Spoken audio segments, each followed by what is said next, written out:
রাজনৈতিক নেতারা কান খাড়া করে শুনে রাখেন, মাহফিলে আসবেন কথা বলার জন্য না, ওয়াজ শোনার জন্য।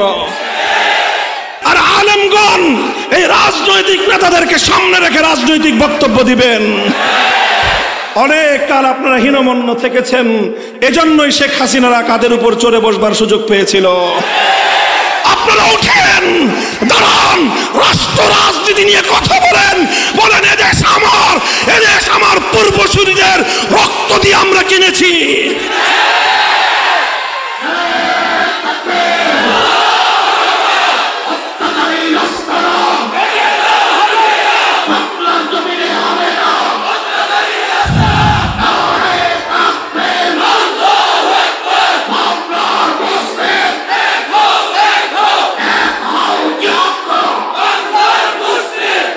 এটা খুব জরুরি কথা। রাজনৈতিক নেতৃবৃন্দকে রাজনীতি বিষয়ে আলেমদের ওয়াজ করতে হবে, বয়ান করতে হবে। তবে একটা কথা খেয়াল রাখবেন, দলীয় ওয়াজ করবেন না। রাজনৈতিক ওয়াজ করবেন, দলীয় কথা বলবেন না। এই পার্থক্যটা বুঝতে হবে আলেমদের। রাজনৈতিক কথা একটা, দলীয় কথা আরেকটা। আমি সারা দেশে কথা বলি, আলহামদুলিল্লাহ। আমার একটা বিষয় আপনি লক্ষ্য করবেন, আমি দলের ক্যানভাস মাহফিল থেকে করি না, আমি রাজনীতির কথা বলি। এজন্য যারা রাজনীতিতে ইসলামের প্রভাব দেখতে চায় না, যারা রাষ্ট্র ব্যবস্থায় আল্লাহর কোরআনের নির্দেশনা বরদাস্ত করতে পারে না, সেই সকল ইসলাম বিদ্বেষীরা আমার জানের দুশ্মন। তারা আমার বিরুদ্ধে সংসদে দাঁড়িয়ে কথা বলে, ওরা গোটা রাষ্ট্রযন্ত্রকে আমার বিরুদ্ধে জ্বালিয়ে দেয়। ওরা আমাদের কণ্ঠ স্তব্ধ করার জন্য বছরের পর বছর আমাদেরকে কারারুদ্ধ করে রাখে, আর মনে করে আমাদের কণ্ঠ স্তব্ধ করে দিতে পারলে রাষ্ট্র ব্যবস্থা থেকে ইসলামকে চিরতরে নির্বাসনে পাঠানো সম্ভব হবে। ওরা জানে না যে উলামায়ে কেরাম জীবন দিতে পারে, আল্লাহর কোরআনের সপক্ষে, আল্লাহর কোরআনের প্রশ্নে আপোষ করতে জানে না, আপোষ করতে জানে না। খুব ভালো করে বুঝতে হবে, কোরআনের তেলাওয়াত এটা একটা পূর্ণাঙ্গ কর্মসূচি, এটা স্বয়ংসম্পন্ন কর্মসূচি, এটা অন্য আরেকটা কর্মসূচির উপর নির্ভরশীল নয়। কোরআনের তেলাওয়াতের মাধ্যমেই নবী আকরাম সাল্লাল্লাহু আলাইহি ওয়াসাল্লাম তার সকল যে ইসলাহি কাজ, তার যে ইনকিলাবি কাজ, নবীজির যে বিপ্লবী কর্মসূচি, তার সূচনায়, তার উদ্বোধন হয়েছিল তেলাওয়াতে কিতাবুল্লাহর মাধ্যমে, তার সূচনাই হয়েছিল আল্লাহর কোরআনের তেলাওয়াতের মাধ্যমে। অনেকে মনে করে থাকে যে কোরআনের তেলাওয়াত এটা খুব মামুলি একটা বিষয়। অনেকে মনে করে থাকে, আরো এক ধাপ অগ্রসর হয়ে খুব আপত্তিকর ভাষায় অনেকে বলেও থাকে যে তোতা পাখির মতো শুধু কোরআন তেলাওয়াত করে লাভ কি? নাউজুবিল্লাহি মিন যালিক। অনেকে এমন মনে করে যে কোরআনের অর্থ না বুঝে তেলাওয়াত করলে এর কোনো ইফেক্টিভনেস নাই, এর কোনো প্রভাব নাই, এর কোনো কার্যকারিতা নাই। এটা একটা মূর্খতাপূর্ণ চিন্তা। যারা এরকম চিন্তা করে যে অর্থ না বুঝে পড়লে, কোরআনের মর্ম না বুঝলে শুধু তেলাওয়াতে কোনো লাভ নেই, এই কথা যারা চিন্তা করে তারা মূলত আল্লাহর কোরআনকে অবমূল্যায়ন করে। কিভাবে? তারা কোরআনে পাককে পৃথিবীর আর অন্য 10টা সাবজেক্টের মতো মনে করেছে। পৃথিবীর অন্যান্য সাধারণ বিষয়গুলো এমন যে না বুঝে পড়লে কোনো লাভ হয় না। সাহিত্যের বই কেউ যদি না বুঝে পড়ে, সাহিত্যের কোনো সে ফায়দা পাবে না। কবিতার বই কেউ যদি না বুঝে পড়ে, তাহলে সে কাব্যের মর্ম বুঝবে না। গল্পের বই কেউ যদি না বুঝে পড়ে, গল্পের স্বাদ সে পাবে না। উপন্যাসের বই কেউ যদি না বুঝে পড়ে, উপন্যাসের চরিত্রগুলো বুঝতে পারবে না। দর্শনের বই কেউ যদি না বুঝে পড়ে, দর্শন শাস্ত্র বুঝবে না। বিজ্ঞানের বই কেউ যদি না বুঝে পড়ে, বিজ্ঞানের কোনো লাভ হবে না। মেডিকেল সায়েন্সের বই কেউ যদি না বুঝে পড়ে, ডাক্তার হতে পারবে না। তো অন্যান্য কিতাবের মতো মনে করে থাকে যে কোরআনও বুঝি এমন একটা কিতাব, না বুঝে পড়লে কোনো লাভ নাই। তাদেরকে বুঝতে হবে পৃথিবীর অন্য সকল গ্রন্থ, অন্য সকল বিষয় থেকে আল্লাহর কোরআন সম্পূর্ণ ভিন্ন রকম। অন্যগুলোর সঙ্গে কোরআনের মিল হয় না। পৃথিবীর অন্য সব গ্রন্থ না বুঝে পড়লেও কোনো লাভ হয় না। কোরআনে পাক একমাত্র কোরআন যেটা না বুঝে পড়লেও বিপ্লবের জন্য এটাই যথেষ্ট।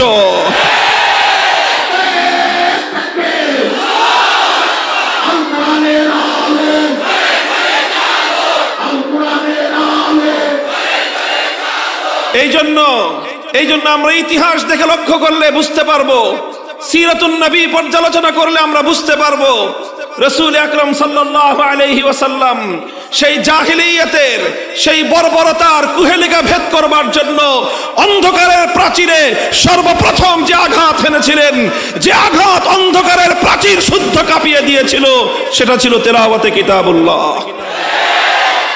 কোরআনে পাক এমন এক কিতাব যে এর তেলাওয়াত শুনলেই কর্ণকুহর দিয়ে প্রবেশ করে মানুষের হৃদয়ে গিয়ে হৃদয়ের বদ্ধ দুয়ারে কড়া নাড়ে এবং সেই হৃদয়ের বদ্ধ দুয়ারগুলো খুলে দেয়। অসংখ্য মানুষ শুধু আল্লাহর কোরআনের তেলাওয়াত শুনে হেদায়েত পেয়ে যায়। সিরাতু আসহাবিন নবী সাল্লাল্লাহু আলাইহি ওয়াসাল্লামে ঘটনা পাওয়া যায়, হযরত আবু বকর রাদিয়াল্লাহু আনহু তিনি একবার মক্কা ছেড়ে চলে যাচ্ছেন, থাকবেন না আর মক্কায়। রাস্তার মধ্যে এক ব্যক্তির সঙ্গে দেখা, একজন নেতা, সরদার কেসেমের মানুষ, ইবনুদ দাগিনা তার নাম। জিজ্ঞাসা করলো, আবু বকর কোথায় যাও? বললেন, আমি মক্কায় থাকবো না। কেন থাকবেন না? মক্কার মানুষ আমাকে জুলুম নির্যাতন করেছে, উত্ত্যক্ত করে, বিরক্ত করে, আমি আর মক্কায় থাকবো না। ইবনুদ দাগিনা বলল যে না আবু বকর, তোমার মতো পরোপকারী মানুষ, মানুষের উপকার করাই যার ধর্ম, তোমার মতো এইরকম একজন সোনার মানুষ, মাটির মতো নরম মানুষ, তুমি যদি মক্কা ছেড়ে চলে যাও, এটা মক্কার অধিবাসীদের জন্য চরম লজ্জা এবং বদনামের বিষয় হবে। তুমি চলো আমার সাথে, কেউ তোমাকে ডিস্টার্ব করবে না, অন্যায় অত্যাচার করবে না, আমি তোমার দায়িত্ব গ্রহণ করলাম। ইবনুদ দাগিনা আবু বকর রাদিয়াল্লাহু আনহুকে নিয়ে মক্কায় আসলেন। মক্কার অধিবাসীদেরকে ডেকে বললেন যে এটা কেমন আচরণ তোমাদের, যে তোমাদের আচরণে আবু বকরের মতো সোনার মানুষ একজন সে মক্কা ছেড়ে চলে যাচ্ছে, যদি সে চলে যায় গোটা আরবের মধ্যে তোমাদের বদনাম ছড়িয়ে পড়বে যে মক্কার লোক দুষ্ট, তাদের আচরণে আবু বকরের মতো মানুষ টিকতে পারে নাই। কাজেই তোমরা, আমি দায়িত্ব নিচ্ছি, আবু বকর মক্কায় থাকবে, তোমরা কেউ তাকে কোনো উত্ত্যক্ত করতে পারবে না, বিরক্ত করতে পারবে না। মক্কার লোক কি বলেছিল? ইতিহাস বুখারী শরীফের হাদিসের কিতাবগুলো উল্টান। মক্কার লোকেরা বলেছিল ঠিক আছে, আবু বকর থাকুক মক্কায়, আবু বকর একজন সম্মানিত সম্ভ্রান্ত একজন মানুষ, সে থাকুক, তার জন্য অনেক ছাড় আমরা দিব। আবু বকর আমাদের বাপদাদার ধর্ম ছেড়ে দিয়ে মুহাম্মাদের ধর্ম গ্রহণ করেছে সাল্লাল্লাহু আলাইহি ওয়াসাল্লাম, আমরা না হয় সেটাও মেনে নিলাম। আবু বকর মুহাম্মাদের ধর্মের দাওয়াতি কাজ করে, সেটাও না হয় আমরা মেনে নিলাম। মুহাম্মাদের উপর নাজিলকৃত কিতাব, সেই কিতাব সে তেলাওয়াত করে, সেটাও আমরা মেনে নিলাম। কিন্তু আবু বকরকে একটা শর্ত মানতে হবে। কি শর্ত? যে আবু বকর তেলাওয়াত করে করুক, কিন্তু ঘরের মধ্যে দরজা জানালা বন্ধ করে তেলাওয়াত করতে হবে। সে ঘরের বাইরে বারান্দায় দাঁড়ায় কোরআন তেলাওয়াত করতে পারবে না। কেন? সমস্যা কি? ঘরের মালিক আবু বকর, বারান্দার মালিক আবু বকর, কাজেই সে তার ঘরে বারান্দায় জানলা খুলে দরজা খুলবে না বন্ধ করবে, সেটা তার ব্যাপার। তোমাদের সমস্যা কি? না, সমস্যা আছে। কি সমস্যা তোমাদের? মক্কার মানুষেরা বলেছিল আবু বকর রাদিয়াল্লাহু আনহু যখন তার ঘরের উঠোনে দাঁড়িয়ে উন্মুক্ত জায়গায় আবেগ মাখা কণ্ঠে আল্লাহর কোরআনের তেলাওয়াত শুরু করে দেয়, তখন গোটা মক্কার মধ্যে এমন একটা পরিবেশ তৈরি হয়, চুম্বক যেমন লোহাগুলোকে আকর্ষণ করতে থাকে, মক্কার মানুষের ঘরগুলো থেকে ছোট ছোট বাচ্চারা পর্যন্ত আবু বকরের আবেগ মাখা কণ্ঠের তেলাওয়াতে মুগ্ধ আর পাগল হয়ে তারা আবু বকরের তেলাওয়াত শুনবার জন্য বাঁধ ভাঙ্গা জোয়ারের মতো ছুটতে আরম্ভ করে। গোটা মক্কার মধ্যে একটা বিপ্লব সাধিত হয়ে যায়। আবু বকরের তেলাওয়াত গোটা মক্কার মধ্যে হালচাল তৈরি করে দেয়, বিপ্লবের পরিবেশ তৈরি করে দেয়, মানুষের বদ্ধ দুয়ারগুলো খুলে দেয়, অন্ধকারের কুহেলিকা ভেদ করে প্রতিটি মানুষের হৃদয়ের মধ্যে হেদায়েতের বীজ বপন করে। এই জন্য মক্কার লোকেরা শর্ত আরোপ করলো, আবু বকর তেলাওয়াত করতে পারবে, কিন্তু আমাদের কোন মক্কার মানুষের কর্ণকুহরে যেন আবু বকরের তেলাওয়াতের আওয়াজ পৌঁছতে না পারে। মুহতারাম হাজিরিন, প্রমাণ করে কথা যে আল্লাহর কোরআনের তেলাওয়াত এমন এক ইফেক্টিভ, এমন একটা পাওয়ারফুল কিতাবের তেলাওয়াত যে এই তেলাওয়াত পৃথিবীর যেখানেই হবে সেখানেই হেদায়েতের ফুল ফুটবে। এজন্যই আমরা বলি এই কোরআনের তেলাওয়াত এর গুঞ্জরণ ছড়িয়ে দাও ঘরে ঘরে, মুসলমানদের পাড়ায় পাড়ায়, কণ্ঠে কণ্ঠে আল্লাহর কোরআনের তেলাওয়াতের পরিবেশ তৈরি করো, সমস্ত জাহিলিয়াত বিদূরিত হবে ইনশাআল্লাহ। আলহামদুলিল্লাহ, এই তেলাওয়াতে কিতাবুল্লাহর ঐতিহাসিক দায়িত্ব শত শত বছর ধরে এই জনপদে পালন করে আসছে আমাদের মাদ্রাসার মক্তবার হেফজখানাগুলো। বলেন কথা ঠিক না বেঠিক? এই জাতির সন্তানদেরকে কোরআনে পাকের তেলাওয়াত শিক্ষা দেয় মক্তবার হেফজখানায়। হেফজখানার শিক্ষার মাধ্যমে মুসলমানদের সন্তানদের হৃদয়ের মধ্যে আল্লাহর কোরআন অঙ্কন করে দেয়া হয়, খোদাই করে দেয়া হয়। এই সন্তানরা যেখানেই যায় কোরআনের তেলাওয়াত সেখানে যায়। এরা ঘরে থাকলে কোরআনের তেলাওয়াত তার ঘরে হয়, এরা রাস্তায় থাকলে এদের কণ্ঠে আল্লাহর কোরআনের তেলাওয়াতে বাংলার পথ ঘাট বিমোহিত হয়।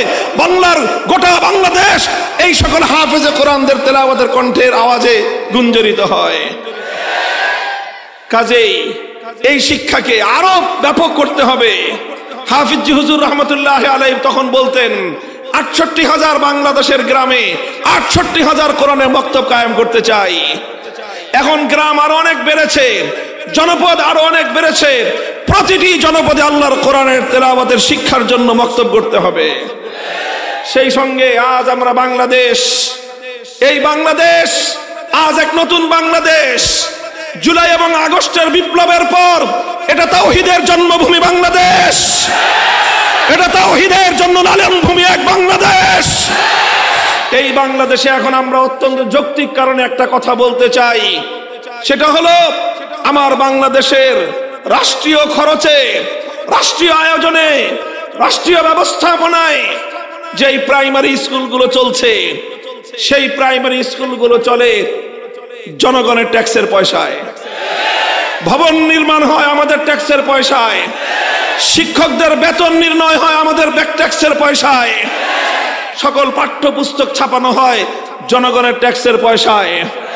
এখানে পড়াশোনা করে আমাদের সন্তানেরা, ৯০% মুসলমানের সন্তানরা যে স্কুলগুলোতে পড়বে, ৯০% মুসলমানদের মাথার ঘাম পায়ে ফেলানো ট্যাক্সের পয়সায় যে স্কুল শিক্ষা চলবে, সেখানে ইংলিশের টিচার নিয়োগ হবে, অঙ্কের টিচার নিয়োগ হবে, বিজ্ঞানের টিচার নিয়োগ হবে, বাংলার টিচার নিয়োগ হবে, এমনকি সেখানে পিটি শেখানোর জন্য, পিটি করানোর জন্য পিটির শিক্ষক নিয়োগ হবে, আর সর্বশেষ সেখানে নাচ গান শেখাবার জন্য নৃত্যের শিক্ষক নিয়োগ হবে।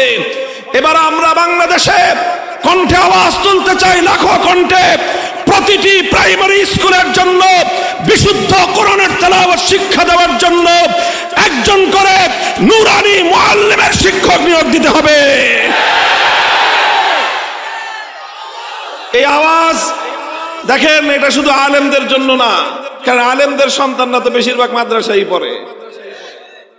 কথা বলেন ঠিক না বেঠিক? আমাদের সন্তানরা আলহামদুলিল্লাহ মাদ্রাসায় পড়াশোনা করে, যা শিখার তাদেরকে আমরা মাদ্রাসাতেই শিখাইয়া দেই। এটার প্রয়োজন বাংলাদেশের আপামর জনগণের জন্য। বাংলাদেশের জাতীয় শিক্ষা ব্যবস্থা, মুসলমানদের রাষ্ট্রের জাতীয় শিক্ষা ব্যবস্থা, আল্লাহর কোরআনের বিশুদ্ধ তেলাওয়াত বিবর্জিত এই শিক্ষা মুসলমানদের শাহজালালের বাংলা চলতে পারে না। এই জন্য যারা শিক্ষাবিদ আছেন, স্কুল কলেজগুলোর শিক্ষা ব্যবস্থার সঙ্গে যারা জড়িত আছেন, শিক্ষক ভাইরা, শিক্ষিকা বোনেরা, যারা ব্যবস্থাপনার সঙ্গে ম্যানেজিং কমিটির সদস্যরা যারা রয়েছেন, এরপরে যারা প্রশাসনের সঙ্গে জড়িত আছেন, আপনারা এই বিষয়ে উদ্যোগ গ্রহণ করেন। এখন বলছি উদ্যোগ গ্রহণ করেন। যদি এই বিষয়ে আপনারা যথাযথ পদক্ষেপ নিতে ব্যর্থ হন, সেদিনের জন্য অপেক্ষা করুন। গোটা শিক্ষা ব্যবস্থা আমরা নিজেদের হাতে তুলে নিয়ে আমাদের সন্তানদের শিক্ষার দায়িত্ব আমরাই গ্রহণ করব।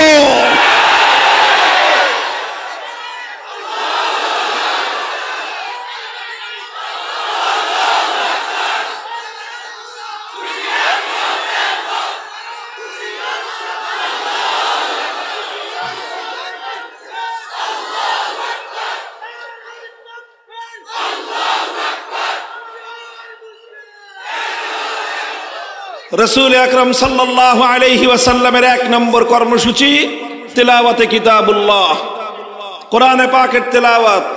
কথা ঠিক কিনা? কাজেই কোরআনের এই তেলাওয়াত এদেশে মক্তব হেফজখানার মাধ্যমে চালু আছে। এটাকে আরো বিস্তৃত করতে হবে, আরো সম্প্রসারিত করতে হবে। কথা বলেন ঠিক না বেঠিক? মুসলমানদের প্রতিটি মুসলিম নারী পুরুষ আগামী প্রজন্মে আর কিছু পারুক বা না পারুক, তারা যেন বিশুদ্ধ কণ্ঠে আল্লাহর কোরআনের তেলাওয়াত করতে পারে। আগামীর বাংলাদেশ হবে কোরআনের বাংলাদেশ। অনেক গল্প শুনেছো তোমরা, ডিজিটালের স্মার্টনেসের গল্প শুনিয়েছো। ওই স্মার্টনেস আর ডিজিটাল দিয়ে উম্মতে মুসলিমার এই পতন ঠেকানো যাবে না। উম্মতকে কোরআনের আলোয় উদ্ভাসিত করতে হবে। এটা আমাদের অত্যন্ত গুরুত্বপূর্ণ একটা এজেন্ডা, মনে রাখবেন আলেম সমাজ এবং আলেমদের সঙ্গে যারা কাজ করেন, বাংলাদেশের আগামী প্রজন্মকে নিয়ে যারা ভাবেন, বাংলার প্রতিটি সন্তান যেন আগামী দিনে কোরআনের তেলাওয়াত শিখে তারা যেন বড় হতে পারে, সে উদ্যোগ আমাদেরকে নিতে হবে। আল্লাহর পয়গম্বরের 2 নম্বর কর্মসূচি ওয়া ইউআল্লিমুহুমুল কিতাব। 1 নম্বর কর্মসূচি ছিল তিলাওয়াতে কিতাবুল্লাহ, 2 নম্বর কর্মসূচি হলো তালিমে কিতাবুল্লাহ, অর্থাৎ আল্লাহর কিতাব কোরআনে পাকের তালিম। কোরআনের তালিমের দ্বারা এখানে উদ্দেশ্য হলো তেলাওয়াতের মাধ্যমে যেই কোরআনের শুধুমাত্র রিডিং পড়া হলো, যেই কোরআনের শুধুমাত্র ভাষ্য পড়া হলো, এবার 2 নম্বর কর্মসূচি তালিমে কিতাবুল্লাহর মাধ্যমে আল্লাহর কোরআনে পাকের মর্ম এবং তার অর্থ মানুষকে বোঝাতে হবে। কোরআনের অর্থ বুঝতে আমরা না করতেছি না, আমরা বলতেছি শুধু তেলাওয়াতে কিতাবুল্লাহ এটা একটা স্বয়ংসম্পন্ন কর্মসূচি, কোরআনের অর্থ বোঝা এটা আরেকটা স্বয়ংসম্পন্ন কর্মসূচি। এখানে একটা আরেকটার উপর ডিপেন্ডেন্ট নয়। কোরআনের তেলাওয়াত, কোরআনের অর্থ বুঝতে হবে, কোরআনের মর্ম বুঝতে হবে, নিজেরা বুঝতে হবে, উম্মতকে বোঝাতে হবে। এই ব্যাপারে আলেম সমাজকেও আরো বেশি সোচ্চার এবং সজাগ হতে হবে। একজন মানুষকে যদি আমি আল্লাহর কোরআনের মর্ম বোঝাবার চেষ্টা করতে পারি, একজন মানুষকে যদি আমি আল্লাহর কোরআনের অর্থ বোঝাতে পারি, অভিজ্ঞতা বলে কোরআনের মর্ম এবং কোরআনের অর্থ এটাও মানুষের হৃদয়ের মধ্যে এমন দাগ কেটে যায়, পৃথিবীতে আল্লাহর কোরআনের মতো হৃদয়ের মধ্যে প্রভাব সৃষ্টিকারী এমন দ্বিতীয় কোনো গ্রন্থ নাই। এটা আমি অভিজ্ঞতার আলোকে বলছি। যে কোনো একজন সাধারণ মানুষ যদি আল্লাহর কোরআন শুরু থেকে শেষ পর্যন্ত একবার কোন নির্ভরযোগ্য আলেমের কৃত অনুবাদ একবার যদি পড়ে শুরু থেকে শেষ পর্যন্ত মনোযোগ দিয়ে, একদিনে পড়তে হবে না, একটু একটু করে পড়েন, 1 বছর লাগায় পড়েন, শুধু কোরআনে পাক শুরু থেকে শেষ পর্যন্ত পূর্ণ কোরআন একবার অনুবাদ পড়বেন। একবার কোরআনে পাকের অনুবাদ পড়ার পর যে কোনো ব্যক্তির হৃদয়ের মধ্যে আল্লাহর কোরআন প্রভাব সৃষ্টি করেই থাকবে। মুহতারাম হাজিরিন, এটা বড় দুঃখ এবং পরিতাপের বিষয়। অসংখ্য মুসলমান এমন আছে জীবনে অনেক পড়াশোনা করেছে, হাজার হাজার বই পড়েছে, নোবেল নাটক পড়ে শেষ করে ফেলেছে, বঙ্কিমচন্দ্র থেকে শুরু করে হুমায়ুন আহমেদ পর্যন্ত কোনো কিছু বাদ রাখে নাই, সব পড়েছে। দর্শনের বই পড়েছে, বিজ্ঞানের বই পড়েছে, এমনকি ডাক্তাররা তো পড়তে একেবারে 90 বছর পর্যন্ত খালি পড়তেই থাকে। এত পড়াশোনা করেন, কিন্তু বহু মানুষ এমন আছে সারা জীবনে এতটুকু ফুরসত তার হয় নাই যে আল্লাহর কোরআনের সূরা ফাতিহা থেকে সূরা নাস পর্যন্ত কোরআনে পাকের মর্মটা একবার পড়ে দেখবেন। এর চেয়ে দুর্ভাগ্য এবং এর চেয়ে লজ্জার কোনো বিষয় থাকতে পারে না। মুহতারাম হাজিরিন, এই জন্য মানুষকে, উম্মতকে কোরআনের মর্ম বোঝানোর জন্য উলামায়ে কেরামের অনেক কসরত, অনেক মেহনত রয়েছে এবং এটা নায়েবে নবী হিসেবে উম্মতের আলেম সমাজের ঐতিহাসিক জিম্মাদারি। এজন্য গোটা দেশব্যাপী তাফসীরুল কোরআন মাহফিলের মাধ্যমে আলেমগণ মানুষের কাছে কাছে কোরআনের মর্ম পৌঁছে দেওয়ার চেষ্টা করছেন।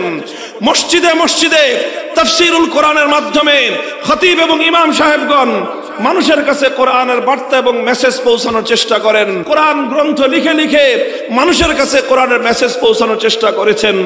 কোরআনে পাকের অনুবাদ লিখে মানুষকে কোরআনের মর্ম বোঝানোর চেষ্টা করেছেন। এখন আমরা যদি এখান থেকে আল্লাহর কোরআনের কিতাবুল্লাহর মর্মটা বুঝবার চেষ্টা না করি, এটা আমার ব্যর্থতা, অন্য কারণ নয়। কথা বলেন ঠিক কিনা? আমাদের মাদ্রাসাগুলো, বিশেষ করে কওমি মাদ্রাসাগুলো, এই যে শিক্ষা ব্যবস্থা, 10 বছরের শিক্ষা ব্যবস্থার মূল উদ্দেশ্যই হলো আমাদের শিক্ষার্থীদেরকে আমরা আল্লাহর কোরআনটাকে পূর্ণাঙ্গভাবে হৃদয়ঙ্গম করাবার চেষ্টা করি, পরিপূর্ণভাবে কোরআনের মর্ম তারা উদ্ধার যেন করতে পারে, তার যাবতীয় সব শিক্ষা তাদেরকে দেওয়া হয়। উদ্দেশ্য একটাই, একজন শিক্ষার্থী কওমি মাদ্রাসার 10 বছরের শিক্ষা সিলেবাসে পড়ার পর সে আল্লাহর কোরআনকে যথাযথভাবে উপলব্ধি করতে পারবে এবং জাতির কাছে আল্লাহর কোরআনের বার্তা, কোরআনের মেসেজগুলো আল্লাহর পক্ষ থেকে মানুষের কাছে পৌঁছে দিতে পারবে। কথা বলেন ঠিক না বেঠিক? এটা গেল তালিমে কিতাব, কোরআনের মর্ম বুঝা, কোরআনের ব্যাখ্যা বুঝা। এটা হলো আল্লাহ রাসূল সাল্লাল্লাহু আলাইহি ওয়াসাল্লামের দ্বিতীয় কর্মসূচি। আল্লাহর নবীর তৃতীয় কর্মসূচি ওয়া ইউআল্লিমুহুমুল কিতাব ওয়াল হিকমা, অর্থাৎ তালিমে হিকমা। তালিমে হিকমত এটা হলো আমার নবীর আল্লাহ প্রদত্ত 3 নম্বর কর্মসূচি। এই কর্মসূচিটাও আল্লাহর কোরআনকে কেন্দ্র করে।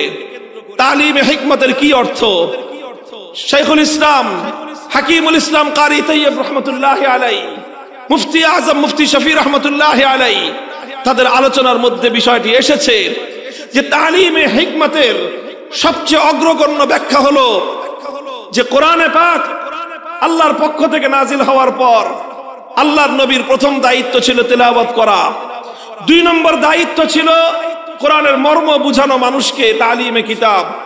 3 নম্বর দায়িত্ব হলো আল্লাহর নবীর শুধু ব্যাখ্যা করে মানুষকে বুঝায় দিলে চলবে না, শুধুমাত্র বলে দিলেই চলবে না। আল্লাহর নবীর 3 নম্বর দায়িত্ব হলো যেই কোরআনকে আপনি তেলাওয়াত করেছেন, যেই কোরআনকে আপনি ব্যাখ্যা করে উম্মতকে বুঝিয়েছেন, উম্মত শুধু কোরআনের ব্যাখ্যা শুনে পূর্ণ কোরআন বুঝতে পারবে না, বরং উম্মতকে আল্লাহর কোরআন প্র্যাকটিক্যাল করে করে বুঝিয়ে দিতে হবে। এই জন্য আমি বলি আল্লাহর কোরআন হলো একটা প্র্যাকটিক্যাল কিতাব। এটা শুধু থিওরিটিক্যাল কিতাব নয়, এটা শুধুমাত্র তাত্ত্বিক বিশ্লেষণের মাধ্যমে মানুষ কোরআনকে পরিপূর্ণ অনুধাবন করতে পারবে না। তাত্ত্বিক বিশ্লেষণের পর এটাকে বাস্তব উপস্থাপনের মাধ্যমে, প্র্যাকটিক্যাল ক্ষেত্রে বাস্তবায়নের মাধ্যমে উম্মতকে আল্লাহর কোরআনের এক একটা বিধান বুঝিয়ে দিতে হবে। এটার নামই হলো তালিমে হিকমত। অর্থাৎ যেই আয়াতের তেলাওয়াত করা হলো তেলাওয়াতে কিতাবুল্লাহর আন্ডারে, যেই আয়াতকে ব্যাখ্যা করে বুঝিয়ে দেওয়া হলো তালিমে কিতাবের আন্ডারে, এবার তালিমে হিকমতের আন্ডারে সেই আয়াতের প্র্যাকটিক্যাল নমুনা উম্মতকে দেখাতে হবে।